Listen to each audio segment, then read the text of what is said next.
Good afternoon, everyone, and welcome to the Music Institute of Chicago's celebration of Dr. Martin Luther King, Jr. For the last 90 years, the Music Institute has been committed to excellence and access to quality music education.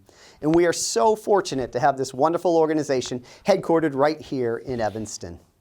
Our late mayor, Lorraine H. Morton, was a life trustee at the Music Institute and was instrumental in the purchase and renovation of First Church of Christ Scientist at 1490 Chicago Avenue, which is now known as Nichols Concert Hall. I know she'd be proud of the celebration plan today.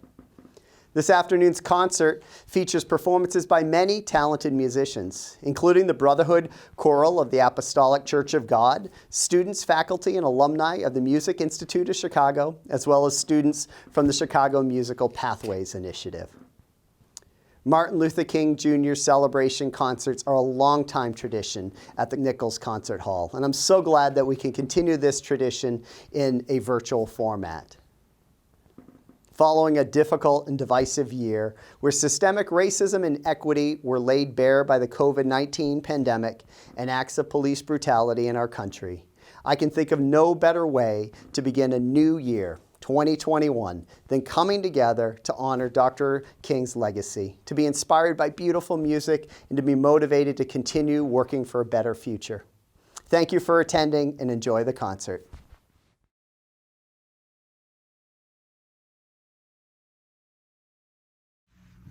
Welcome and thank you for joining us for this Martin Luther King Jr. celebration concert, featuring students, faculty, alumni, artists in residence, and special friends of the Music Institute of Chicago.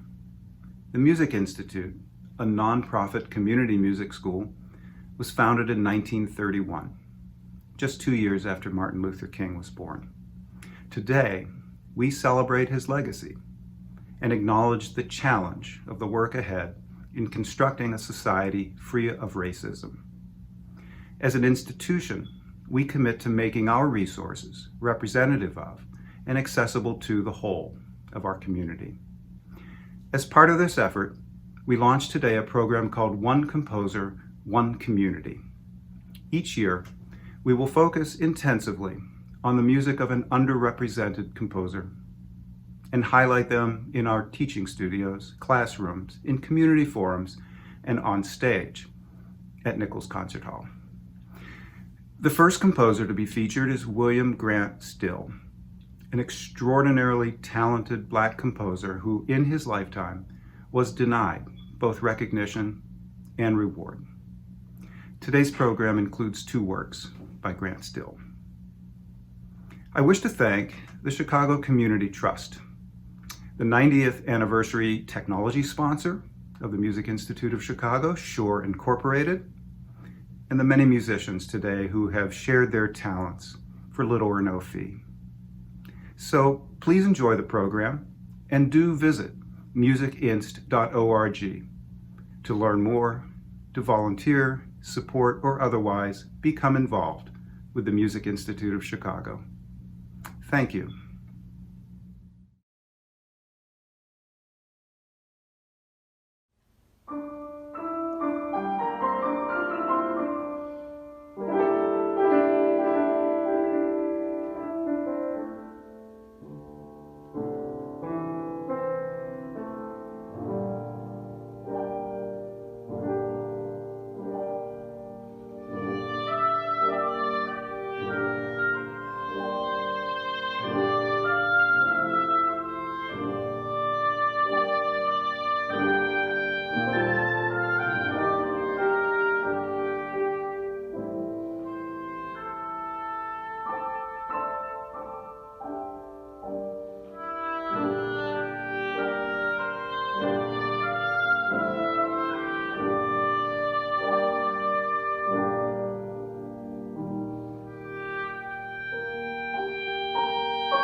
I'm very proud and pleased to be part of this ceremony and celebration, this concert that recognizes the life of Dr. Martin Luther King. And in that tradition, the Chicago Community Trust has really put as our highest priority closing the racial and ethnic wealth gap. We decided to prioritize this issue because we felt it was kind of the issue that in some ways undercuts so many other inequities that we face here in the Chicago region and in society. And whether it's the disparity in life outcome and greater proportion of poor health in communities of color, whether it's the issue of violence, lack of access to quality education, et cetera. All of those things are very linked to this longstanding legacy of economic inequity that was very much a part of what Dr. King was talking about and focused on, particularly in his last days, where he developed the Poor People's Campaign and really thought about the issues of economic linked to our history of racial segregation. But I'm also pleased to be here because I believe that music is the language that unites us. And in the spirit of how we unite as a people and how we come together around things that enhance us, I think that music is one of those that really speaks a universal language and a language that can unite us and bring us all together as we think about how we make our world a better place. So I salute the efforts of the Institute, and I'm so proud and pleased to be a partner in this journey.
Hi, my name is Dr. Ray Hylton. I'm the senior pastor of the First Presbyterian Church of Evanston, a church that has been in the city of Evanston for 153 years.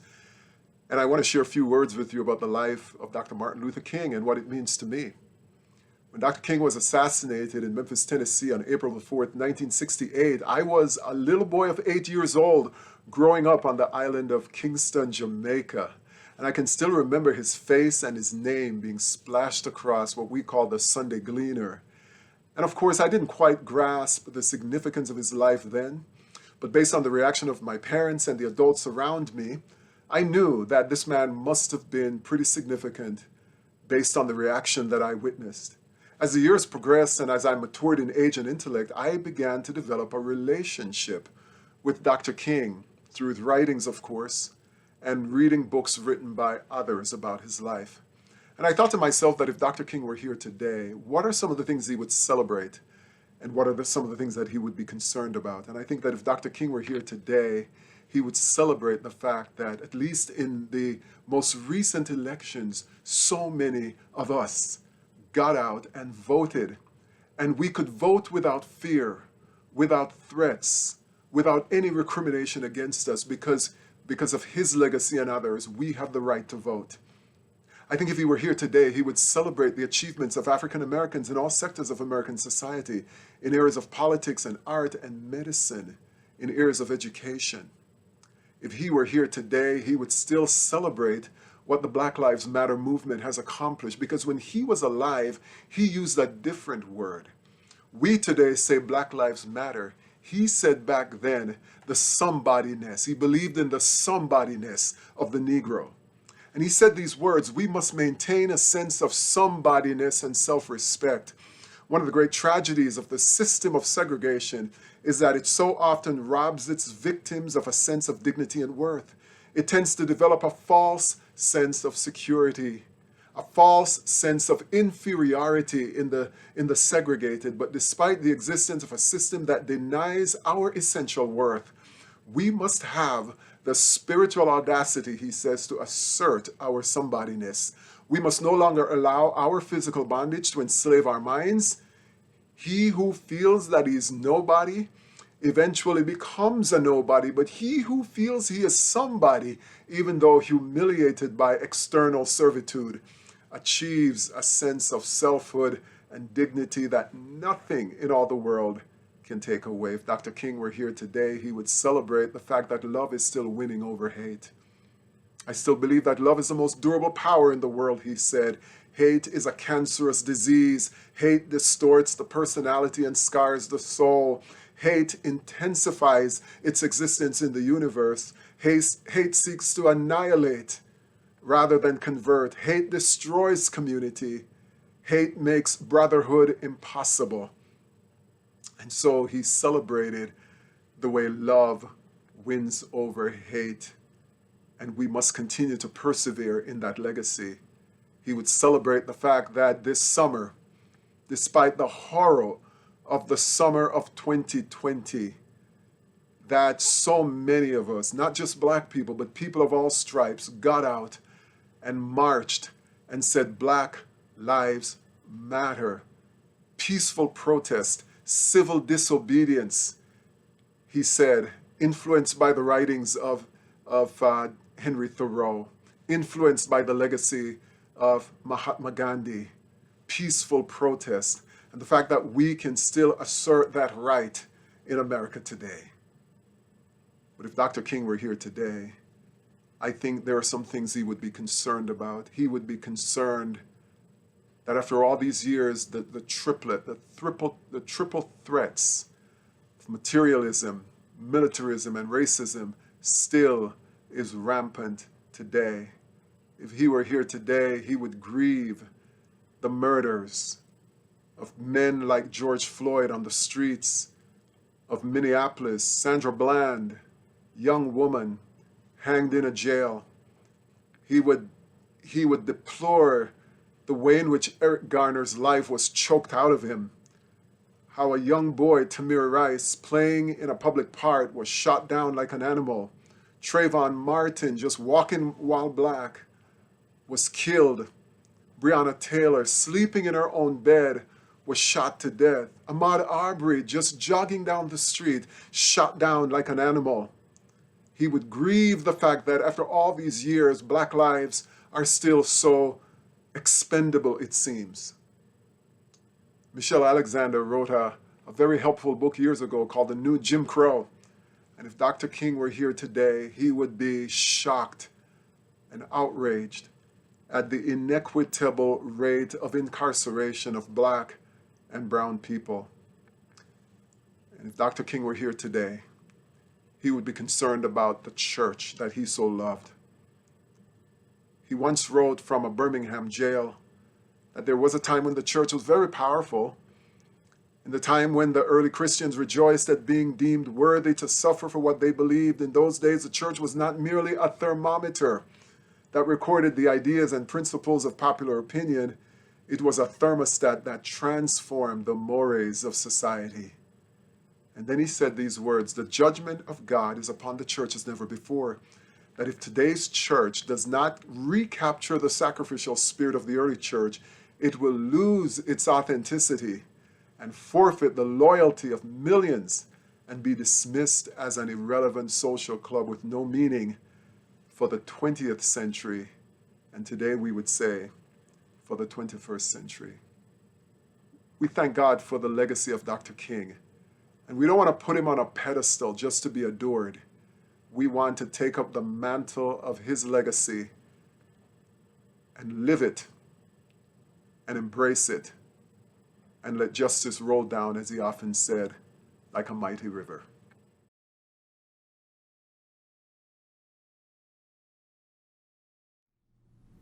Hi, I'm Rachel Barton Pine, and I'm delighted to be playing two pieces for you today for this special performance. The first is Louisiana Blues Strut by Coleridge Taylor Perkinson. Coleridge Taylor Perkinson ended his career right here in Chicago when he was music director of the New Black Music Repertory Ensemble, the performing arm of the Center for Black Music Research, which for many decades was the foremost facility in the country for music of Africa and the African diaspora. Spent many happy hours researching over there, that's for sure. And it was such an honor to know Coleridge Taylor Perkinson at the end of his life when I got to work with him on his music.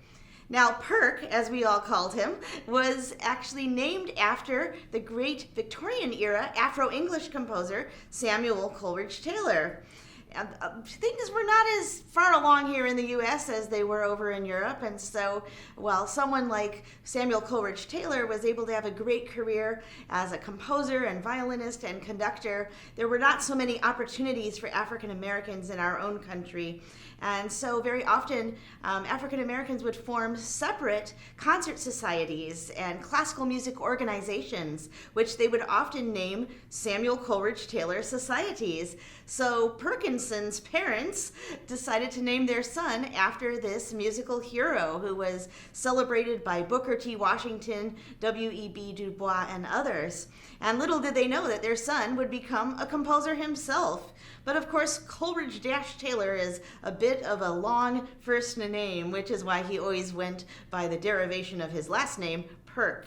So here is Louisiana Blues Strut by Coleridge Taylor Perkinson, one of my all-time favorite composers.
Louisiana Blues Strut by Coleridge Taylor Perkinson. If you want to hear more of Perk's music, there's a wonderful CD put out by Chicago's own Sadie Records, which is an entire album of different works of his symphonic and chamber repertoire. I have yet to hear a piece by him that I didn't absolutely love.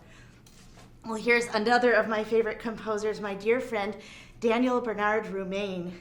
A few years ago, he wrote a 6-movement unaccompanied suite for me called 6 Hip-Hop Dances and Prayers, and I'm going to play Prayer 3. DBR's music never fails to touch the soul, and prayer is something that we definitely need, particularly at this moment in time. Prayers for our country, for our world, for justice, and for peace. So here is Prayer 3 by Daniel Bernard Roumain.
Prayer 3 from 6 Hip Hop Dances and Prayers by Daniel Bernard Roumain.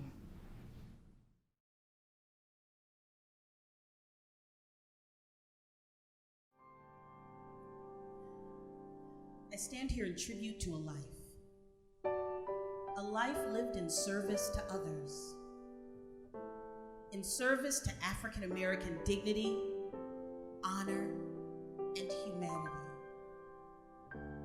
As Martin Luther King stood in front of the Lincoln Memorial and looked out on the sea of individuals that had come to support him and that vision, he called on Mahalia Jackson to celebrate in song.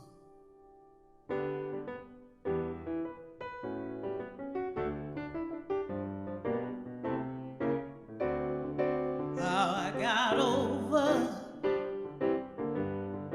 how did I make it over? You know my soul, look back and wonder how I got over, love. Tell me how I got over, love. How did I make it over? You know my soul, look back and wonder how I got over, love. Y'all tell me how I got over. How did I make it over? You know my soul, look back and wonder how I got over, love. As soon as I can see Jesus, the man that died for me, man that bled and suffered, he hung on Calvary, and I want to thank him for what he taught me. Thank God from where he brought me.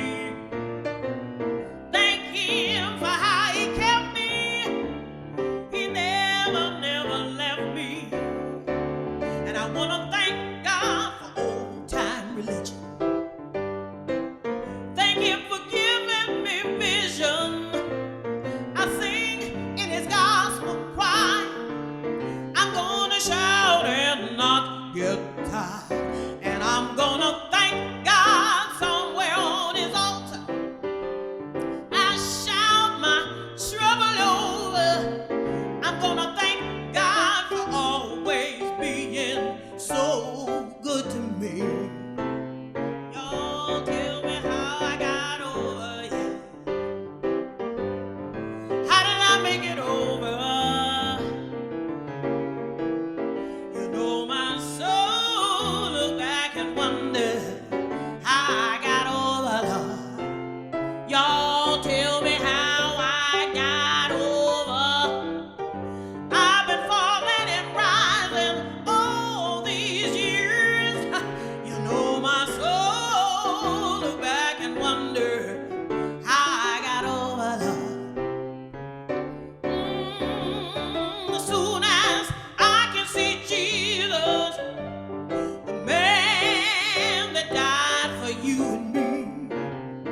Precious Lord,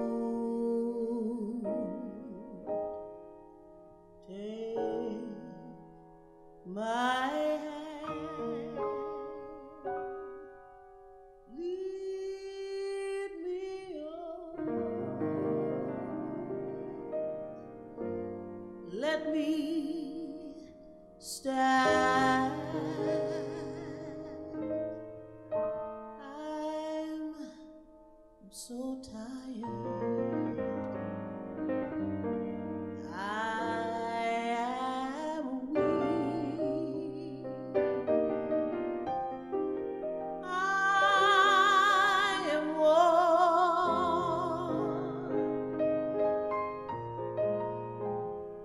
through the storm,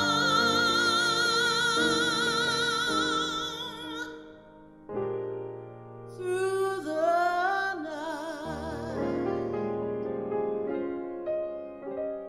Lead me on to the light. Take my hand, precious Lord, and lead me on,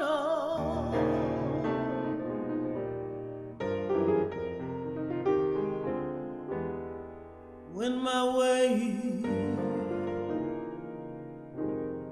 grows dreary.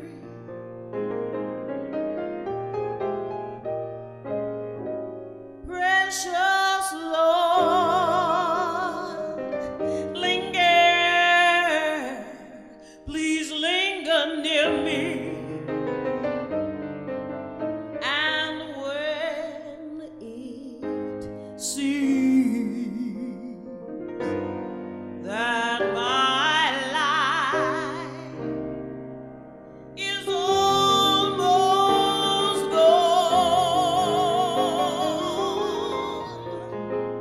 hear my cry, hear my call.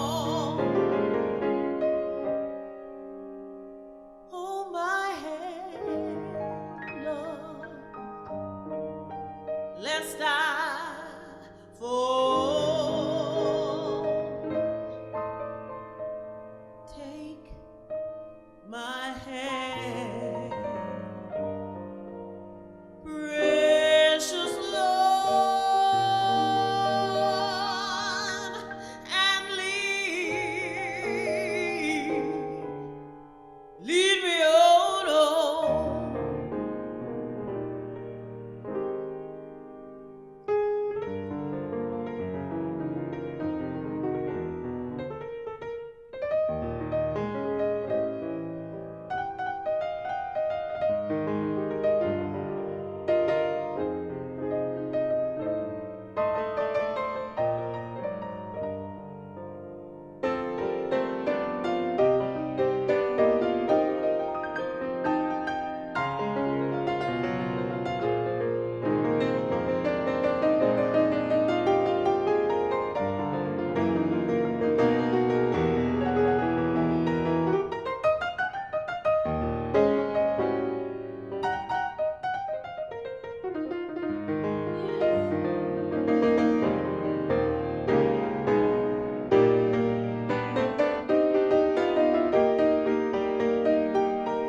When my way grows dreary, precious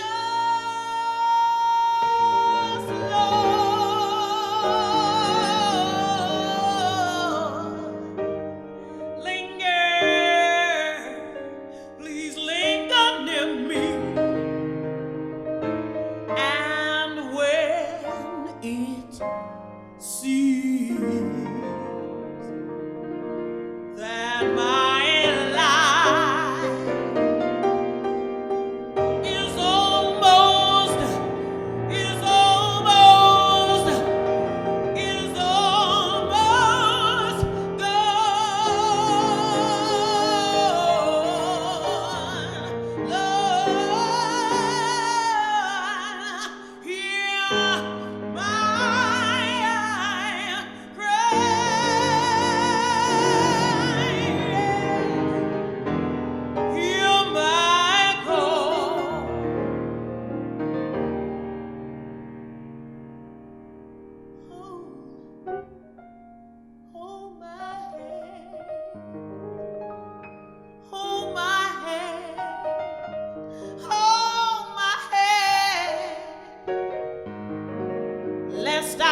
Take my hand, precious Lord,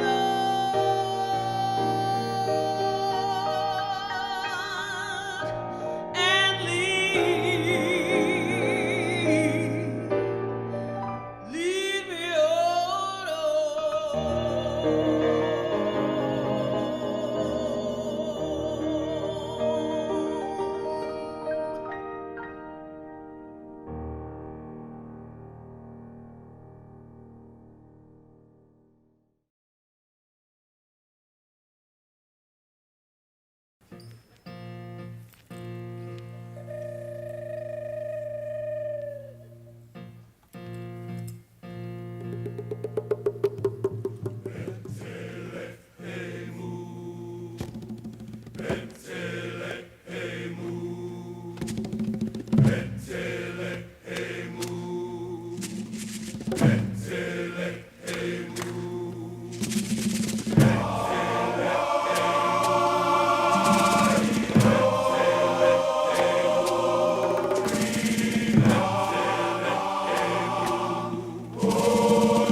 Christ.